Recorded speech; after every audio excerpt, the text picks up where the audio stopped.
Welcome everybody, and today we're taking a look at one of the latest releases from Umbrella Entertainment. It is the biggest box set that they have released. It's also the biggest box set that I actually now own, and it is the Universal Horror Monsters and Curiosities box set. So this has a huge number of films, which we'll get into at some point. I think it's something like 40 films. I've actually forgotten, and I can't really count right now because I'm looking at a huge number of films on the back of the little bit of a information card that you get that does stick to this before you can take it off. But yeah, I really like the artwork this has got going on. So you've got multiple characters or creatures that feature in the films that are in this box set, and I really like the color scheme that this has going on as well. So yeah, all of the films themselves are housed in this little like kind of like Blu-ray book, I guess you could call it, because it does all fold out and such. It in fact reminds me of the old Alfred Hitchcock Blu-ray box that I got a while ago, which had like the artwork for each of the films and some write-ups and such. And this is much the same in that regard as well. So we have films ranging from all the way from 1922.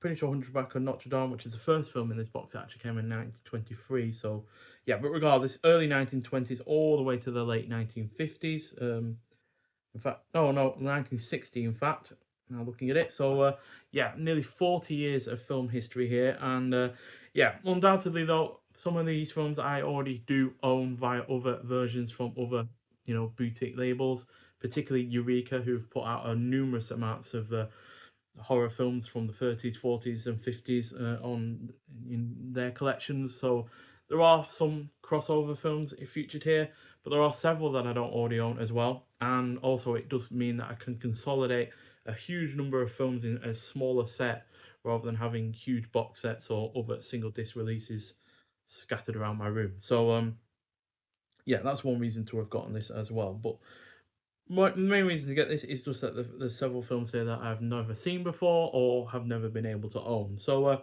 yeah, like I said, the first film is The Hunchback of Notre Dame, directed by Wallace Worsley and starring Lon Chaney, the man of a thousand faces, as he was known. It says 1922, but I'm pretty sure it was 1923. But regardless, yeah, that's 101 minutes long and yeah, 1080p and has 2.0 DTS HDMA audio. And then we also have from 1925, The Phantom of the Opera, again starring Lon Chaney, and that was also him co-directing it as well. That's again in 1080p and with the same audio as The Hunchback of Notre Dame. So yeah, as you can see there, it tells you about the film, gives you credits, director, cast, and gives you a bit of a write-up as well. So that's really nice. Then on the second disc, we have The Cat and the Canary from 1927. The Man Who Laughs from 1928, and then The Last Warning from 1928 as well. So those last two were directed by Paul Lenny. You got the likes of Conrad Veidt in the Man Who Laughs. That is him, in fact, there, The Man Who Laughs. And yeah, in The Cat and the Canary, all three are actually directed by Paul Lenny. I do apologise, I did not notice that. So yeah, I'm pretty sure one or two of those has been released in the past by other Blu-ray companies, but because I'm not massively into silent films, I typically don't buy single disc releases of a silent film. If I'm honest, it's usually as part of a much larger set. But regardless, yeah, these are also broken up into sections as well. So the first disc was Silent Screams or Silent Screamers Part 1. Second disc is Silent Screamers Part 2. And then the third disc is Frankenstein Frights Part 1. So we have Bride of Frankenstein from 1935, Son of Frankenstein from 1939, then House of Frankenstein from 1944. So all three of those are already do audio, although only Bride of Frankenstein has a higher quality format in 4K. The other two I already have on Blu-ray somewhere. So yeah, I can consolidate them now into this single disc at the very least. And there we go. That's all nicely done in that regard. And then we have Frankenstein Frights Part 2. So that's got Ghost of Frankenstein 1942, Frankenstein Meets the Wolfman from 1943. So there is Frankenstein himself there.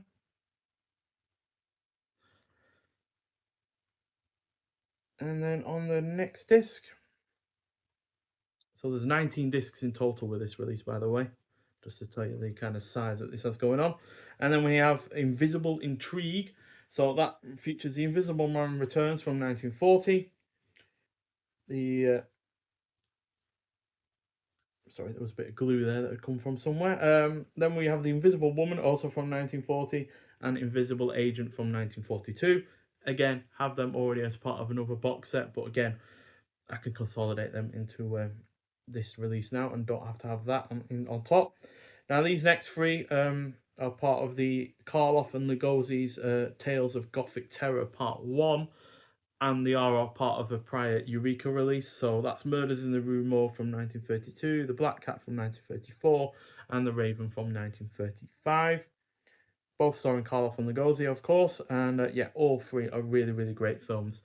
Do a lot in only about 60 odd minutes long. So yeah, there we go. There's Lugosi himself. Oh, I forgot to show you the invisible one as well. Not that as much to see, given it is actually invisible, obviously. And then on the next disc, we have Karloff and Lugosi's Tales of Gothic Terror Part 2. So that involves The Invisible Ray from 1936 and Black Friday from 1940. Again, they have had a Eureka release in the past, but if you can't get hold of them now or for whatever reason, then yeah, it's only really able to get them apart from this. Then we have part 3 of the Karloff and Lugosi Tales of Gothic Terror again. Black Cat from 1941. And then Night Monster from 1942. So there's Lugosi himself.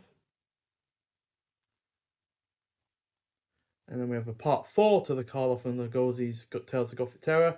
Night Key from 1937. And then Tower of London from 1939. Now that is a film I haven't been able to own in the past.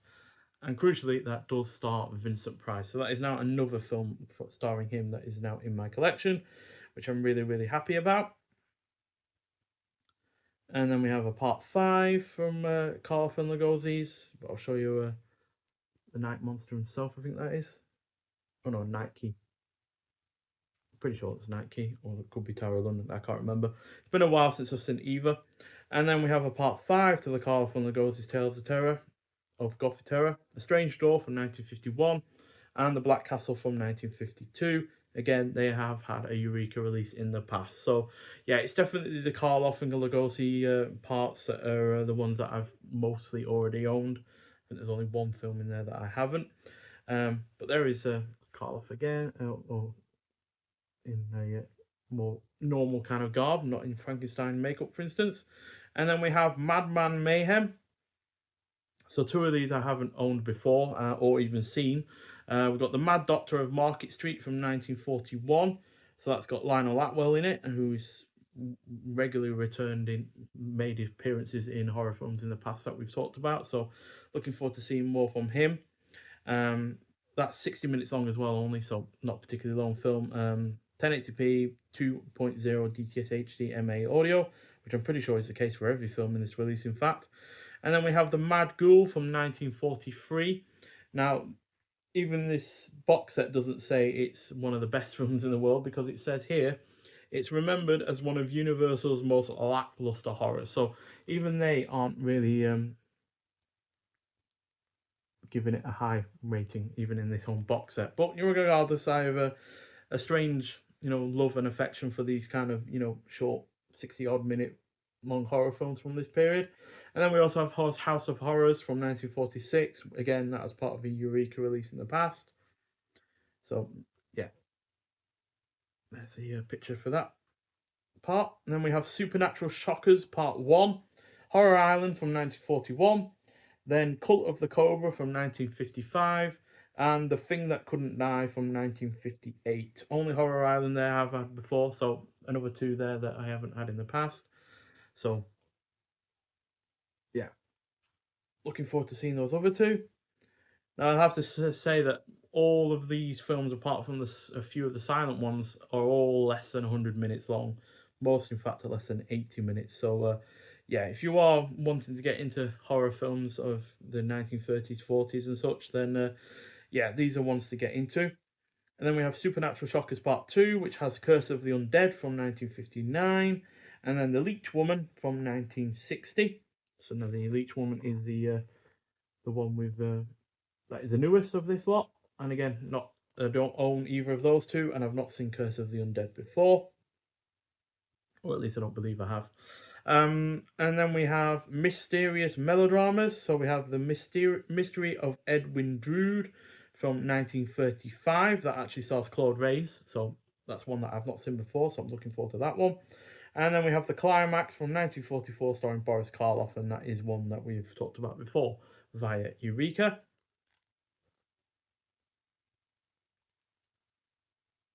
Then we have Jungle Adventures with the Ape Woman. So we've got 3 films on this disc. We've got Captive Wild Woman from 1943, which has John Carradine in it. Jungle Woman from 1944. And then we have The Jungle Captive from 1945, which has Otto Kruger in it.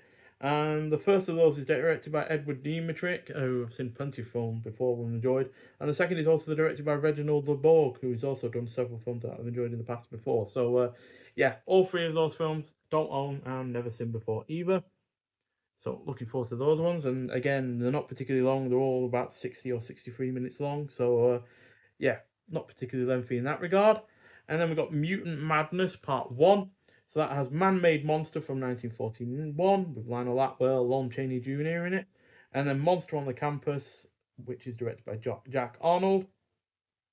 So again, both of those have been released by Eureka in the past.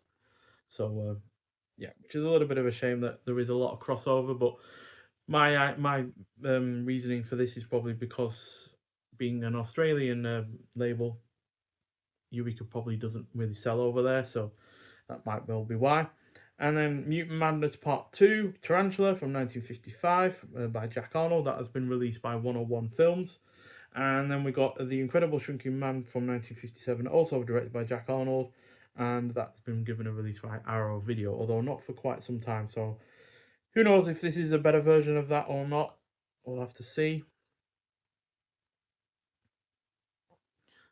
And then we have Freaks from Another World, Part 1. So we've got The Land Unknown from 1957 and The Mole People from 1956 with John Agar, which we've actually talked about already via 101 Films. Pretty sure The Land Unknown was also by 101 Films as well. So, yeah. But again, like I said earlier, this just consolidates a lot of single disc and box sets into one sizable release. Ultimately means that the areas that those are taken up at the moment are therefore freed up for future films that are going to get released at some point. So yeah, that's my reasoning. And then we've got Freaks from Another World Part 2, which is the final 2 films in this release. So we've got The Monolith Monsters from 1957. That is another film that Eureka have released. It's one I do highly recommend seeing, by the way. And then finally, we've got The Deadly Mantis from 1957, directed by Nathan Duran. And that is actually a film that is new to Blu-ray. I've not seen that available anywhere, although there are probably a few others here that haven't been on Blu-ray before, but that is the one that definitely sticks out because it is one of the films that I've already had on DVD as part of a bigger box set. So yeah, been really looking forward to finally getting that onto Blu-ray and enjoying it all the more. So that's all of those films there, and then we have in the reverse some of the characters that will be in these films. So yeah, a really nice looking box set, to be honest. Like I said, it reminds me of an Alfred Hitchcock one that I had a while back ago, which is in the same kind of book kind of format. We also have a few art cards. Not sure of every film that these art cards are representing, but because I've not seen all of them, obviously, but there are a few noticeable ones. So I'm pretty sure that's a Black Castle with Boris Karloff, and then one of the Frankenstein films again with Karloff. Bride of Frankenstein, definitely. Pretty sure that's the Phantom of the Opera. And then we obviously now, if you've got arachnophobia, then be warned. We have a massive tarantula about to arrive. Comical, but nonetheless kind of frightening if you've got arachnophobia. I think that might be the wolf, the monster on the campus. And I think this is definitely going to be Cult of the Cobra, given it's got a big snake in it. Not sure about this one. It looks like, someone's on a ship that's sinking. So, yeah, I'm not entirely sure about that one. Might be a film I've not seen. And then this looks like The Invisible Agent. But again, I could be wrong on that one. It could be The Invisible Woman as well. And then one that I'm really not sure about. So, yeah, looking forward to seeing what films those are a part of, with the ones that are not entirely obvious. Obviously, The Bride of Frankenstein is an obvious one, but some of the other ones are not. And then we also have a book with this release as well, which is how many pages long? I don't think it actually says. No, it does not. But it's still a really, really nice book, hardback and such. Nothing on the reverse though. And yeah, inside we have a introduction by Dave Lee, producer, curator, and film historian. Then we also have the films being broken down into their respective categories, or whatever way you want to call them. I've talked about already. And then we have more of that as well. And then we have I Want Friend Like Me, The Monster Bride of Frankenstein. That's just a quote from the film, obviously. And then we have Universal Monsters, An Evolution of American Horror. So I'm not sure who that's written up by. I should say it back. But regardless, it's going through the many horror films that Universal made over the years, like The Mummy's Tomb, for instance, which is one of the several sequels to The Mummy. And yeah, all the way to the likes of one of the Creature from the Black Lagoon sequels, to Renfield, which came out a few years ago. And then we've got Did You Ever Hear of Satanism, the Worship of the Devil of Evil? Dr. Vitus Werdegast from the Black Cat. Ah, so that's what that's from, the Black Cat. It's been a while since I've seen that one, so no doubt I forgot because of that. Then we've got Mary Shelley's Dark Legacy, Frankenstein's Infinite Offspring by Alexandra Helen Nicholas. She was actually really good in a documentary called Thousand Women in Horror, which is another documentary or another film even that I'd recommend. So yeah,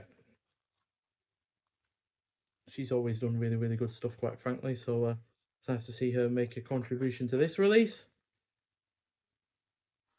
Then we've got Orders to Shoot on Sight. I Thought He Said the Bloke Was Invisible Policeman from The Invisible Man Returns. That's the one with Vincent Price in it. It's a shame that he didn't get the chance to do one of the oh, Abbott and Costello films, because he obviously made a cameo at the end of one of them as the Invisible Man, but it's just a real shame that he never returned for a main role in one of those films, because he'd have been hilarious. Vincent Price is obviously a really, really funny person, well, was a really funny person, and yeah, it's a great shame that he wasn't allowed to be in one of their main films. Then we've got Invisible World, The Identity of the Invisible Man by Lee Zacharach. Yeah, this is a really, really nice book, this one. It's really nicely printed out. And yeah, that's the Abbott and Costello meets the Invisible Man, but as I said, Vincent Price unfortunately does not rock up in that one, in that role, for whatever reason. It might well have been scheduling conflict, but it's just a great shame that that didn't happen. And then we got From Monster to Martyr, The Evolution of the Ape in Early Horror Cinema by DJ Martinez III, who's part of the Films by Colour. Obviously, we talked about an ape film not long ago in a one of the in the Silver Screen Cinema, yeah, box set from Imprint, and one of I think it was Return of the Ape Man was in that with Bela Lugosi. So yeah, we've talked about Ape Man films before, and obviously they all come from mainly from King Kong in 1933, and then its sequel Son of Kong. But yeah, there were numerous ape films in the early 40s in particular. So yeah, it goes through different kind of things. So it's got like the ape as a monster, the ape as a mirror, and the ape as a martyr. And then obviously, you'd have also Planet of the Apes that would come out. So yeah, which is all what this talks about. So yeah, there's also before that have a Marvelous Halloween, which yeah, just gives you some mask ideas, I guess. No idea what Gorf is from. Never heard of Gorf. But yeah, you've got that. He looks like the guy from Phantasm, the tall dark man.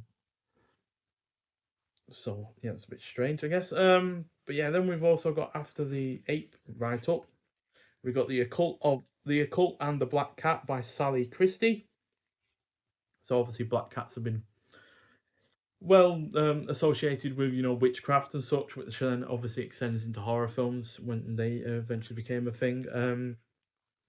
So it's no doubt talking about that kind of thing, as well as obviously the Black Cat films themselves, which have obviously been around for decades. We've had numerous versions of the Black Cat, and then we got a the fear of being in the Leech Woman, boutique talk with Jake Boston. Yeah, so that's just an interview, that one. So yeah, the fear of aging is again something that's a common trope in horror film. Sorry, horror films. As it says here, you got the likes of Dorian Gray, or the picture of Dorian Gray, which was a film in the 1940s, I believe, which is actually pretty good. And then you've also got the likes of Death Becomes Her that it talks about, which is one of my favorite films from the 90s. So yeah, again another interesting looking write up.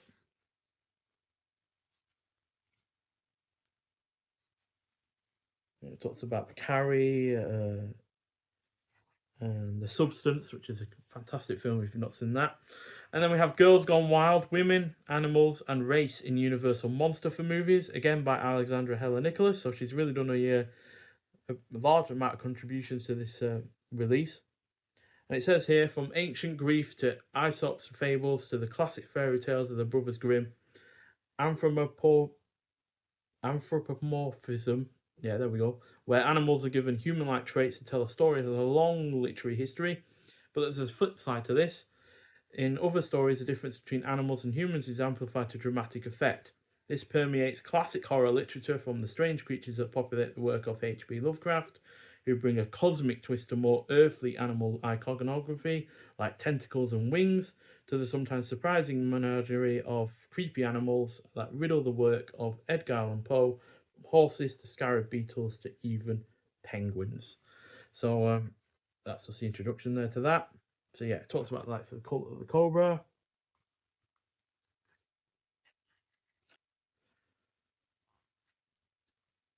and multiple other films there. And then we've got horror to scale: the incredible shrinking man in the monster age of the atom. That tarantula might actually be from the incredible shrinking man instead of the tarantula itself. Now that I think about it, it does look comical in a kind of a small kind of way. Maybe, maybe it's from that. I only say that because we've got an insect creature on the introduction to this write up, which has been done by Anton Bittel. So I don't know about like bigger is better. We even has a Godzilla King Kong by the looks of it there.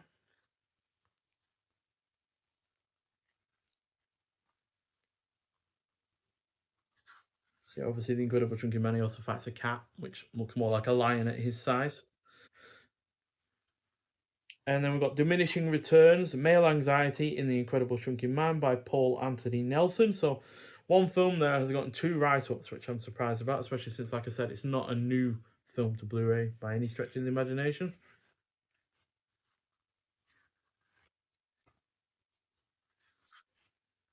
So yeah, that takes up a large portion of that part. And then we got Nobody Knows Anything, again for emphasis, Nobody Knows Anything by William Goldman. So, when penning his famous film industry memoir, Adventures in the Screen Trade, in 1983, acclaimed screenwriter William Goldman of Butch Cassidy and the Sundance Kid and All the President's Men hammered home the point: not one person in the entire motion picture field knows for a certainty what's going to work. And his pronouncement remains valid 40 odd years later, regardless of all the artificial intelligence, biometrics, or predictive nonsense we can throw at it. So, yeah, that has kind of been the case, especially since after COVID. Pretty much everything has been on the table in terms of what will or won't work, and things that you might well have expected in 2019 or 2018. You know, like all the Marvel films, for instance, which even the worst of them before the pandemic made a huge amount of money. You know, like Captain Marvel and I guess you say from the four films and such, made huge amounts of money, and yet after that, which I guess also coincided with the fact that Avengers Endgame came out, which arguably ended all of that. Um, yeah, it's just all been up on the wall and what works and what doesn't. So yeah, and this is split up into parts. This one, which is kind of called E equals Monster Two or squared. So you got part one, making a friend of horror. Part two, a great film deserves a sequel or spin-off or crossover. And then, oh yeah, it even talks about the god awful with Tom Cruise. I hated that film. That was an absolutely dreadful epic. Just felt like Mission Impossible that just so happened to have a mummy in it. Then you got part three, the sympathetic monster and other enduring tropes. So yeah, you got the tragic villain and the mad scientist, the faithful assistant, the harbinger of doom.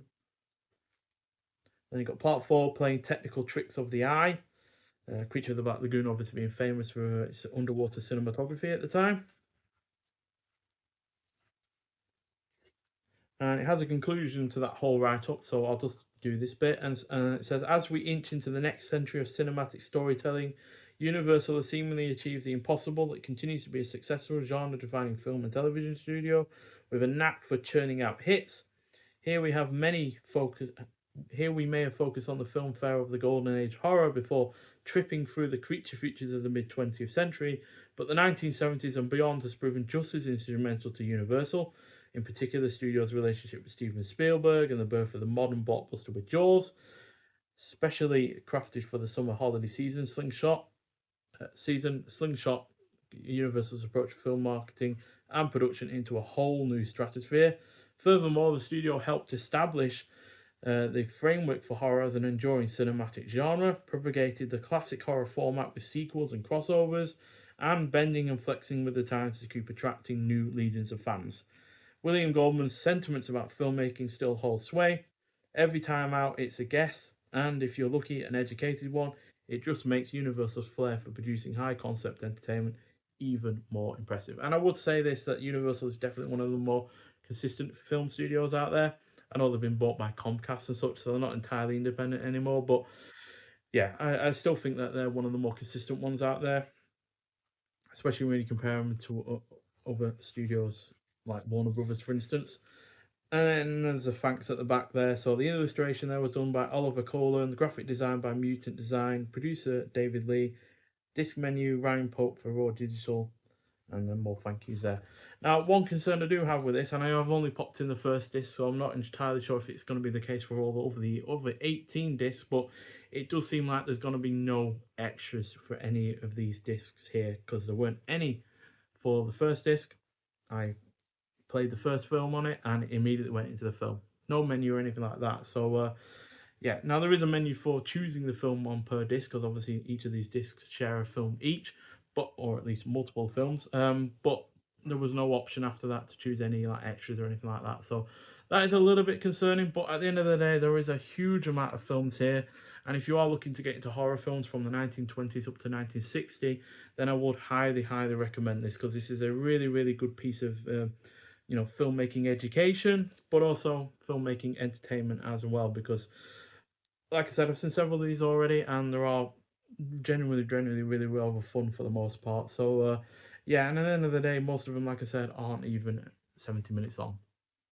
There's a huge amount of here that are only about 60 or 65 minutes long.